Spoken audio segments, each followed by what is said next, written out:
بقرعید ذی الحجہ کا چاند دیکھا جا چکا ہے.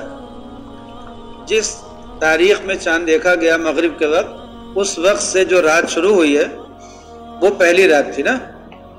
10 راتیں اس وقت سے 10 راتیں گن لیجئے چاند کے وقت سے، تو وہ 10 راتیں جو ہیں اللہ کی نظروں میں بڑی اہم ہیں. والفجر ولیال عشر، قرآن پاک میں ان کی قسم کھائی گئی ہے، فجر کی قسم اور 10 راتوں کی قسم. یہ 10 راتیں وہی ہیں جو چاند دیکھنے کے بعد شروع ہوئی ہیں. اور جب رات فضیلت والی ہے تو دن بھی فضیلت والا ہے. ان 10 راتوں کے دنوں میں روزہ رکھنا اس کی بڑی فضیلت آئی ہے ہر روز. لیکن یہ نفلی روزہ ہے. خاص طور پر 9 ذی الحجہ کو اگر کوئی آدمی روزہ رکھے تو نبی کریم صلی اللہ علیہ وسلم نے ارشاد فرمایا کہ 9 ذی الحجہ کو روزہ رکھنا، عرفے کے دن کا، امید ہے کہ اللہ تعالیٰ اس کے 1 سال پہلے کے گناہ اور 1 سال بعد کے گناہ معاف کر دیں.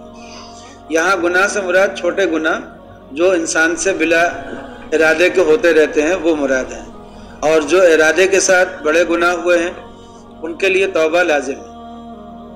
تو 1 سال پہلے کے گناہ 1 سال بعد کے گناہ معاف ہو جاتے ہیں اس روزے کی برکت سے. 9 ذی الحجہ سے ایک واجب عبادت شروع ہو جاتی ہے، تکبیر تشریق کی. ہر فرض نماز کے بعد مردوں کے لیے بھی، عورتوں کے لیے بھی، اور شہروں میں بھی اور دیہات میں بھی، ہر جگہ کے مسلمان کے لیے جماعت کے ساتھ نماز پڑھیں یا تنہا نماز پڑھیں، سفر میں ہو یا حضر میں ہو، ہر فرض نماز کے بعد ایک مرتبہ بلند آواز سے اللہ اکبر لا الہ الا اللہ واللہ اکبر وللہ الحمد کہنا. کب تک کہنا ہے؟ 9 ذی الحجہ سے 13ویں ذی الحجہ کی عصر تک، یعنی 5 دن. اور ان پہلی ذی الحجہ سے 13ویں ذی الحجہ تک بکثرت اللہ اکبر لا الہ الا اللہ اکبر وللہ الحمد یہ ذکر کرتے رہنا بڑا پسندیدہ ذکر ہے ان 13 دنوں میں. مفتی تقی عثمانی صاحب نے اس کو بیان بھی کیا ہے کہ ان 13 دنوں میں سب سے زیادہ پسندیدہ ذکر یہی ہے. تو اللہ تکبیر تشریق چلتے پھرتے بھی پڑھتے رہیں، صحابہ اس پہ عمل کرتے تھے. تو ایک واجب عمل ہے 9 ذی الحجہ سے شروع ہوتا ہے. ایک واجب عمل ہے قربانی. یہ 10ویں ذی الحجہ 10ویں 11ویں 12ویں دن اور رات دونوں میں. ہاں یہ تکبیر تشریق کے لیے بتانا کہ مرد زور سے کہیں گے، عورتیں آہستہ کہیں گے. 10ویں 11ویں 12ویں 3 دن، قربانی کے دن صرف 3 ہیں اور تکبیر تشریق کے دن 5 ہیں اور تشریق کے دن 4 ہیں. اس میں کچھ لوگوں کو گڑبڑی ہو گئی تو وہ قربانی کے دن کو بھی 4 کہنے لگے. قربانی کے دن 4 نہیں ہیں، قربانی کے دن کتنے ہیں؟ 3 ہیں. دن میں بھی کر سکتے ہیں، رات میں بھی کر سکتے ہیں. صبح صادق سے وقت شروع ہو جاتا ہے قربانی کا، اور اس وقت سے لے کر کے 12ویں ذی الحجہ کی مغرب تک رہتا ہے وقت. تو یہ وقت ہو جاتا ہے قربانی کا. اس وقت میں دن میں رات میں کسی بھی وقت کریں گے، لیکن پہلے دن کی افضل ہے، دوسرے دن کی اس سے کم ہے، اور تیسرے دن کی اس سے کم ہے. بہتر ہے پہلے دن کی قربانی. ان 3 دنوں میں اللہ کی نظروں میں قربانی سے زیادہ بڑا عمل کوئی نہیں ہے. جو فرائض ہیں ان کی بات نہیں ہو رہی ہے، باقی جو فرائض کے علاوہ اعمال ہیں ان کی گفتگو ہے کہ سب سے زیادہ نیک عمل اللہ کے وہاں کیا ہو جاتا ہے ان 3 دنوں میں؟ قربانی کرنا. قربانی کرنے میں ثواب کتنا ہے؟ صحابہ نے پوچھا، آپ نے فرمایا ہر بال کے بدلے میں. صحابہ نے پوچھا کہ اگر اون والا جانور ہے، آپ نے فرمایا ہر اون کے بدلے میں. اس سے مراد علماء نے لکھا ہے کہ بہت زیادہ نیکی، گنتی مراد نہیں ہے، تعداد مراد نہیں ہے، بہت زیادہ نیکی مراد ہے. اللہ کو بہت زیادہ پسند ہے. اور آپ صلی اللہ علیہ وسلم نے فرمایا کہ یہ تمہارے باپ ابراہیم علیہ السلام کی سنت ہے، تو اس لیے تم لوگ، اور اس پر اس کے ہر بال کے بدلے میں اجر ہے، اس لیے تم لوگ دل کی خوشی سے کیا کرو. تو قربانی دل کی خوشی سے کرنا چاہیے. اپنے اوپر مجبوری میں، دباؤ میں اگر کوئی آدمی دل کی خوشی سے نہ بھی کرے گا تو قربانی تو ہو جائے گی، لیکن زیادہ ثواب کس کو ملے گا؟ جو دل کی خوشی سے کرے گا. اصل تو قربانی ابراہیم علیہ السلام دینے کے لیے تیار ہوئے تھے، اور یہ اس کی یادگار ہے. اس میں جو قربانی اصل ہے وہ جانور کا ذبح کرنا ہے کہ گوشت ہے؟ ذبح کرنا ہے نا. زیادہ تر لوگوں کو معلوم ہے صحیح جواب کہ قربانی جو عبادت ہے وہ جانور کا ذبح کرنا ہے. اگر کسی آدمی کی نیت گوشت کھانے کی ہو کہ اتنا جانور 10 کلو کا خریدا ہے، اتنے پیسے میں خریدا ہے، تو 10 کلو گوشت ملے گا. اب 10 کلو گوشت ہم اتنے دن تک کھائیں گے رکھ کر کے فریج میں. تو اگر کسی آدمی نے گوشت کھانے کی نیت سے قربانی کا جانور خریدا ہے تو اس کی قربانی ہوگی؟ نہیں ہوگی نا. اگر 7 حصے دار ہیں کسی جانور میں اور ان 7 حصے داروں میں سے کسی ایک آدمی کی نیت گوشت کھانے کی ہے، 6 کی نیت قربانی کی ہے اور ایک آدمی کی نیت گوشت کے لیے ہے کہ ہم گوشت کے لیے اس کو ذبح کروا رہے ہیں، تو کسی کی بھی قربانی نہیں ہوتی ہے نا. اس لیے قربانی میں نیت کا مسئلہ بہت اہم ہے.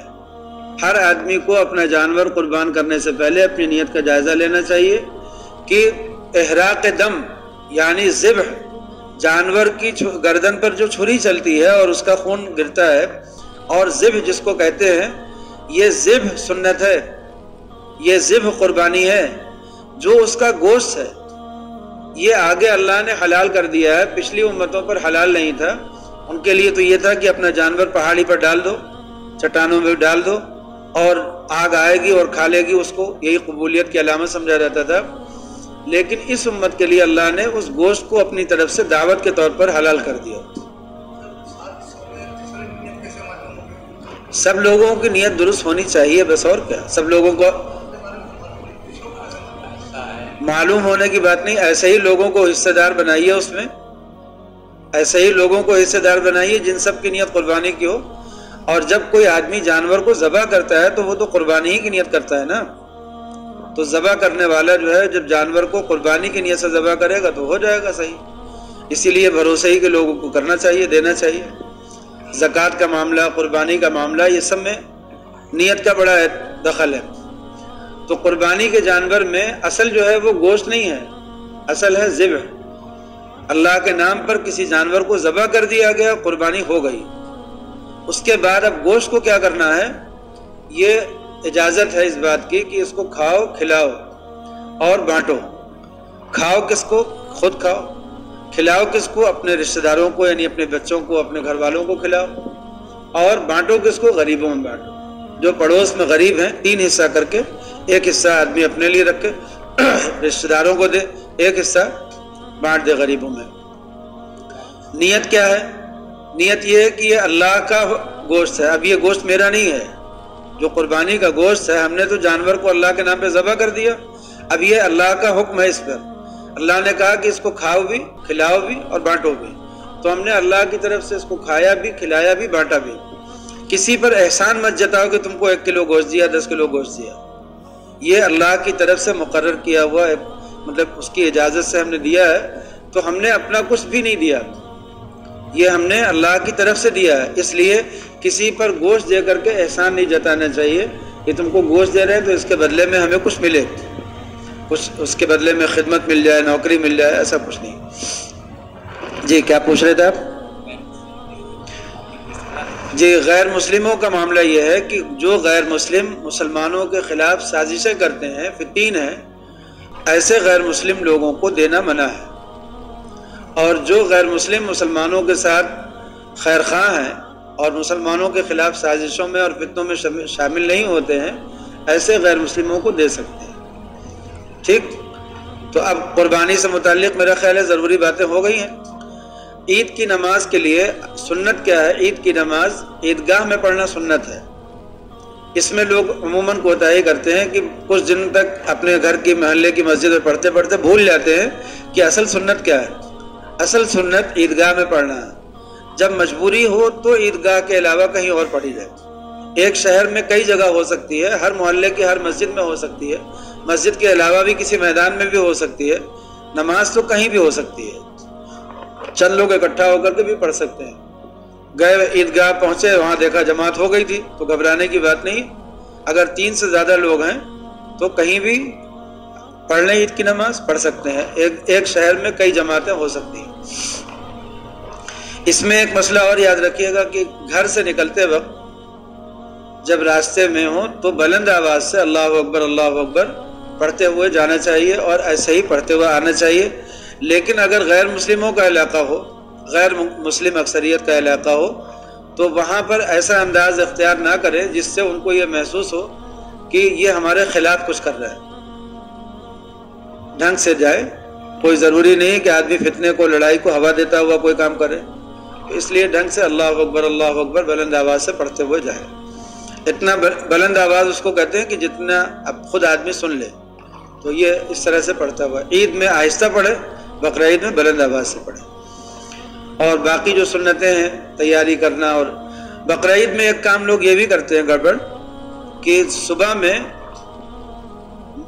بقرعید کی نماز تک روزہ رکھتے ہیں. عید کے دن بھی کرتے ہیں، کہتے ہیں نماز تک روزہ ہے. بقرعید میں بھی کرتے ہیں کہ روزہ ہے.